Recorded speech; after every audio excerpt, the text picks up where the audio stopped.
Hey everyone, welcome back to my channel. Today's video is going to be kind of an updated version of my top foundations from the drugstore. I posted a video like this months ago and I got a lot of great feedback and a lot of questions on my ultimate favorite foundation, and that's actually changed, and I kept commenting like, hey, it's this foundation. If it was out at this time of the video, then it would have been #1, but wanted to get this updated for you guys, and I'm also going to talk about some primers at the end for oily skin, some powders, and some brushes that I use, and just give you kind of the rundown on foundations for oily skin. So let's just jump on in. And should I start with my least favorite or my first? I think I'm going to start with my least because they are all my favorite. Like, I absolutely love these foundations. I use them all just about the same, but I do have one like holy grail. But let's start with the most light coverage, and it's actually a tinted moisturizer. The rest are legitimately foundations, but a tinted moisturizer because not everybody likes foundations, and there's people with oily skin that want just that tiny bit of coverage and that moisturizer in one, but they have oily skin and, you know, they need help on a tinted moisturizer that is going to control their oil. So this is a Sonia Kashuk Radiant Tinted Moisturizer. Usually you want to stay away from things that say radiant and luminous and stuff like that, but for some reason this is such a mattifying tinted moisturizer. It has a decent amount of coverage. Obviously not a coverage of a foundation, but it has a good amount of coverage. There it is right there. It's a little bit dark for me right now because I'm getting quite pale, but I absolutely love it. It has SPF 15. It's literally your small coverage like a foundation, and it has the SPF for you and a moisturizer all in one. So people who are on the go who have oily skin, this is such a great product. You can get this at Target or I believe I think just from Target right now. Next is going to be the L'Oreal True Match Foundation. I mentioned this in my last video that I did a top foundations, and I'm still loving it. It's still amazing. It's still a favorite for oily skin. And I have 2 of them. They're both in warm 6.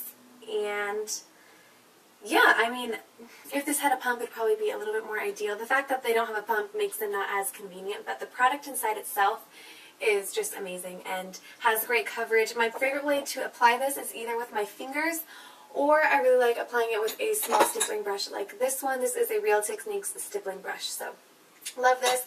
Has good coverage, long-lasting power, it definitely keeps you matte, and it's easy to blend. Can't really get more for a foundation, right? Okay, next is going to be talking about the Revlon Colorstay Whipped Foundation. I have them both in the color 320, 330. This was also in my last video when I did foundations. Still a must-have in foundations for oily skin, I feel like.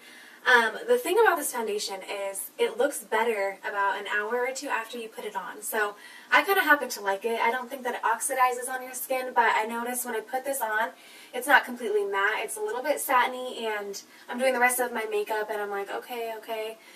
And then an hour later, I look in the mirror or something and I'm like, is this the same makeup that I put on an hour ago? Like, it just kind of melts into your skin and just makes everything look so flawless but natural. That's what I really like. It's a whipped formula, so it's not super heavy. It's like a jelly kind of material, texture, and I really like it. I highly recommend it. It has great coverage. It's really easy to build up, easy to blend, and it's pretty long lasting as well. So again, love the Revlon Colorstay Whipped Foundations for oily skin. Now the next one is going back to an old school foundation. This is a Revlon Colorstay foundation. I actually just recently picked this up about 3 weeks ago. I was just, you know, at the drugstore doing some shopping. I saw Revlon was having 40% off, and I thought, why? I haven't used this since high school. So for me, that was a little bit ago, and I absolutely love it. I have the color 330 Natural Tan. And I thought maybe now I'd even love it more than I did back in high school, because when I was in high school I wasn't really using primers, or I didn't know as much about makeup, and I wasn't into makeup completely the way I am now. So when I tried this with all my new stuff and like understanding how to apply makeup and how to work with oily skin, I love this. It's great. It's easy to blend. It is a tad bit heavier than the Colorstay Whip. You're going to feel this on your face. You're going to notice that you have foundation on, but it's nothing crazy.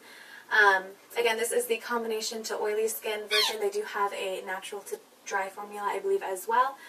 But I really enjoy this. And again, if they had a pump, it would be more ideal. I also really enjoy applying this with my fingers. Another great way to apply this is with a damp beauty blender or sponge, because it kind of gives it a less of a masky finish, if that makes sense. But this is really good if you're going out at night and you want your face to be matte all night long and you want that flawless face for pictures, things like that. this is an awesome foundation for that. Okay, and next is the foundation, my holy grail, what I just adore the most, what is like my go-to foundation, and oh, I just love it, is the CoverGirl Stay Fabulous 3-in-1 foundation. This is what it looks like. This one is my color right now, which is 845, because like I said, I'm losing my tan. I also have, I showed this in my last video, I have 2 in 855 that are done. I use these up. I could still scrape out the product, but those are pretty much done. And then my summer shade was 857, which has just a tiny bit left in there. This foundation is amazing. It's everything it says. It says it's a 3-in-1, meaning that it's going to be a primer, a concealer, and have the blendability of a foundation in one. It's definitely true to that. I still use all of my kind of like concealer and primers just because that's my routine. But you don't need to, if that makes sense. I have a full review on most of these already, and I'll put that in the description box if you want to see me applying the foundations and you know, the coverage that it gives, and see a more in-depth review about each one of them. I'll have it down below. But yes, this foundation is my holy grail. So this is a foundation that I was talking about in my last video, when I still get people commenting daily like, hey, what do you recommend for oily skin? And I'm always like, well, I didn't mention it in the video because it didn't exist yet, but I tell them to get this one if they have the same kind of skin as me, because I love it. I mean, it doesn't make me break out. None of these have made me break out, and I do have oily skin and very sensitive skin, if that helps you, because I didn't have any problem with breakouts with these, and that's a big thing for me because I used to be so afraid of trying more foundations because of my sensitive skin. I was like, well, if it doesn't match with my skin, I'm going to have to deal with breakouts for a couple days or a week, and no one likes to deal with that. So I hope this video helped you guys. That was the foundation portion, and I also always get questions on primers and powders in that video. So really quickly, I'm going to talk about a couple of those products. All-time favorite primer so far is the Rimmel Fix and Perfect Primer Pro. I also like just the original Rimmel Fix and Perfect Primer and the red burgundy writing, or purple writing. I love this stuff. This is my go-to. It's my second bottle of it, and that's what it looks like. It's a great primer. It keeps me matte. It minimizes my pores, which is a big thing for us girls who have oily skin. We typically have larger pores right here, and this has done wonders. So, and it makes my makeup just kind of glide on. It's beautiful. Another one that I enjoyed, and that now that I've been trying other primers since this one, I realized that I enjoyed it even more, is the Revlon Photo Ready Perfecting Primer. It's kind of a lotiony texture, but I really enjoyed it. It was more of a pore minimizer than it was keeping me matte, but I really enjoyed this as well, and didn't make me break out or anything like that. And then another one that, now I did not personally enjoy this because I think the rice protein in there made it seem a little bit rough, but if you're looking for a mattifying primer, this guy is it. This is the Neutrogena Shine Control. This thing did not let any shine through of my foundations. Like, I could be dancing, I could be running, playing soccer, whatever it was. This guy kept me matte all day, and I just didn't like the texture of it. So I still have some left. It's kind of like if I'm needing to be completely matte all day long, no matter what I'm doing, there it is right there, then I'll go to this. This one has a pretty strong scent too, but it's not a bad scent. It's just kind of weird. But yes, that's it for the primers. And then a couple powders. I enjoy the most the Revlon Nearly Naked right now. I'm absolutely in love with it. I have it on my face right now, along with the CoverGirl foundation, if you're wondering. That's what I do have on my face today. And it's just a really fine pressed powder. So it gives you a tiny bit of coverage, but it's so fine that it sinks into your pores as well, so it keeps them looking minimized, and I just really enjoy this. Another good one is the Rimmel Stay Matte Long Lasting Pressed Powder. I have mine in the transparent color. This one is a little bit thicker. I don't know if that makes sense, but it's not as finely milled as the Revlon Nearly Naked. Another one that I used to love all the time, which I need to restock up on, is the L'Oreal True Match Super Blendable Powder. I also like this for bronzer if you get it like in the cappuccino shade. But again, this was just a really nice pressed powder to set your makeup. And then my favorite high-end version that I'm still scraping off the edges is my Laura Mercier's No. 5 Foundation Powder.